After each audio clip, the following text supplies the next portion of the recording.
The question today is simple.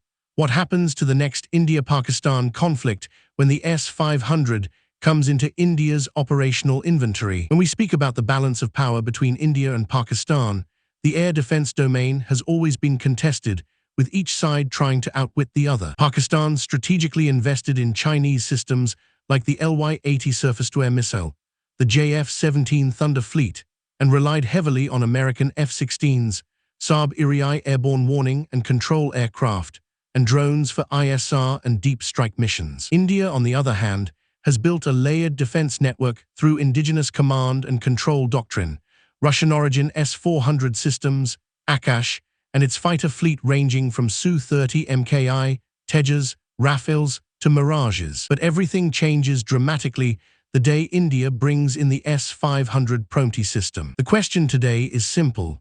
What happens to the next India-Pakistan conflict when the S-500 comes into India's operational inventory? To assess that, we must revisit Pakistan's approach in Operation Sindoor and the weapons it relied on to counter India's depth and technological advantage.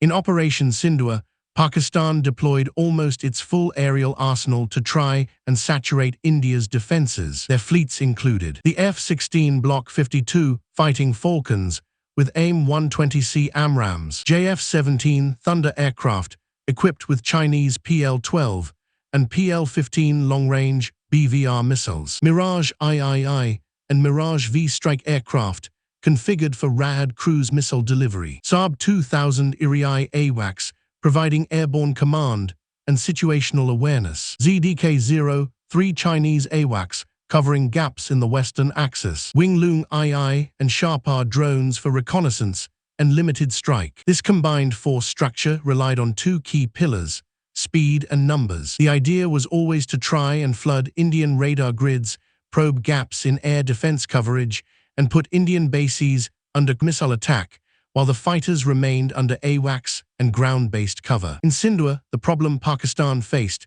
was that India's S-400 batteries, deployed in Punjab, Rajasthan, and along the Western Arc, enjoyed a detection and engagement envelope that extended well inside Pakistani territory. Indian Su-30s lured Pakistani fighters into radar zones, while S-400s shot down 5 frontline jets and even managed to eliminate one Saab Erieye AWACS nearly 314 kilometers inside Pakistani territory. It was unprecedented for Pakistan.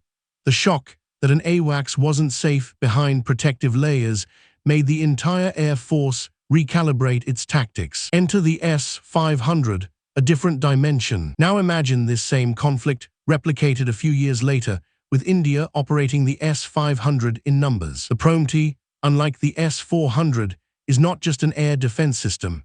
It is a strategic anti-access area denial architecture with capabilities that overlap into ballistic missile defense, hypersonic interception, and extended airspace dominance. Engagement range up to 600 kilometers against aerodynamic targets, pushing deep into Pakistani airspace from Indian deployment zones. Capability to track and engage multiple targets simultaneously, including stealth aircraft, AWACS, cruise missiles, and drones. Anti-ballistic missile ability, intercepting medium-range ballistic missiles like Shaheen or Gauri in mid-course phase. Integration with Indian satellite-based early warning systems and indigenous sensors, giving a 360-degree real-time combat picture. What this means is simple. In the Sindoor fight, the S-400 could reach 300 kilometers in, but now with S-500, India starts creating a no-fly belt right up to central Pakistan. Lahore, Multan, Faisalabad, and even Peshawar all become exposed from safe sites within India. The geometry of war shifts. Pakistani aircraft are no longer safe sitting 200 kilometers behind the border waiting for AWACS guidance. Even before they leave their bases, they sit inside the strike arc of S-500 interceptors. AWACS like the Saab 2000 and ZDK-03, already vulnerable earlier, are now certain kills within the first hours of war. Without AWACS, coordination collapses, leaving Pakistani fighters flying blind into the Indian trap. The first 48 hours, simulation of a new war. Let's play out a simulation. Day 1, Pakistan tries to replicate a Sindoor-style saturation strike. They push up mixed packages of F-16s and JF-17s, supported by AWACS, while Babur missiles and drones are fired to overwhelm Indian radar screens. But this time, Indian S500 units are fully integrated with S400 layers, Rafales in combat air patrol, and Netra DRDO AWCS managing data fusion. The second Pakistan's Erieye lift-off from Kamra or Karachi airbases, they are detected, tracked, and engaged at 480 kilometers. One and then a second AWACS fall. Within hours, Pakistan loses its long-range aerial eyes, crippling airborne surveillance. Next come Pakistan's F-16 s500 RTS tasked with protecting strike packages, but now, even before crossing the border, they are already painted by multiple radars. The S500 engagement envelope covers half of their ingress path. 5 to 7 F-16s are downed in the opening hours, taken out not by dogfights, but by superior long-range kills. JF-17s fare no better. India's radar penetration means S-500 missiles begin raining into Pakistani launch corridors before the aircraft can fire their BVR payloads. Cruise missile salvos meet a coordinated intercept. The S-500's anti-hypersonic engagement ability allows it to swat down Babur and RAD missiles mid-flight.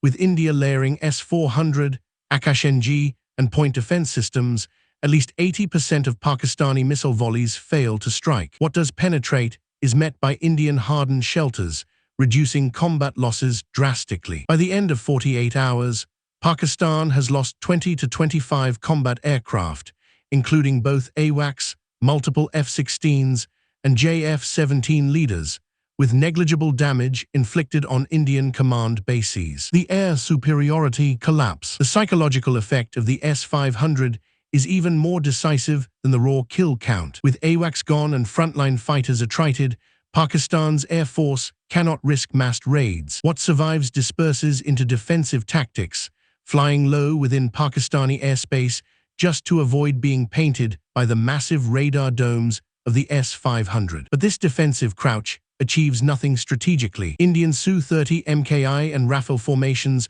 push in under the S-500 umbrella, free to launch deep penetration strikes. BrahMos ER missiles shred Pakistani airbases like Jacobabad and Masrur, while Tejas and Mirage 2000 fighter bombers hunt in contested zones with little opposition. The cumulative impression is one of air dominance totality, something Pakistan has never experienced before. This isn't the limited 2019 Balakot-style exchange. This is a systemic collapse of Pakistani air power within the first 3 days of war. The last lever left for Pakistan is its ballistic missile force.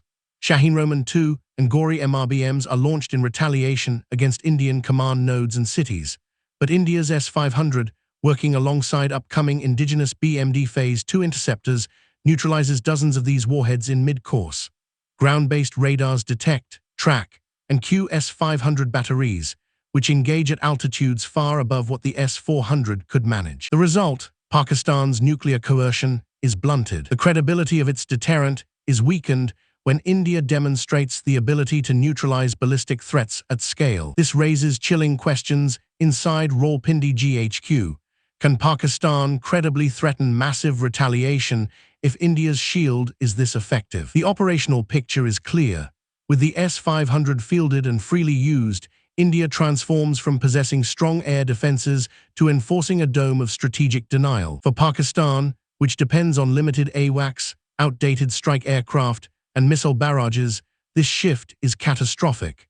The balance tips from contested skies to completely denuded airspace. By day 7 of this war simulation, projections estimate 45 to 55 Pakistani aircraft destroyed, including entire AWACS fleet. At least 60% of crews and ballistic salvos intercepted mid-flight. Loss of airbase functionality across multiple forward operating centers. Collapse of coordinated offensive operations, leaving Pakistan reactive and fragmented. Meanwhile, India loses limited assets, perhaps a handful in point-blank engagements or through attrition, but retains over 80% operational readiness across its frontline units. The political implications are equally dramatic. Pakistan's credibility to defend its own skies evaporates. India's stature as a regional hegemon able to impose aerial dominance over an adversary becomes irreversible. The arrival of the S-500 in India's arsenal rewrites the rules of an India-Pakistan war. What began in Operation Sindoor as a desperate attempt by Pakistan to overwhelm Indian defenses now turns into a nightmare where every asset, from AWACS to F-16s, becomes a target even before it enters combat. With its far-reaching radar, advanced interception envelope, and ability to swat down missiles and aircraft at unprecedented ranges, the S-500 accelerates the collapse of Pakistan's air strategy. In short, the war doesn't remain about strike and counter-strike anymore. It becomes about survival. And in that survival game, Pakistan's Air Force stands no chance once the S-500 is unleashed freely over the Indian skies.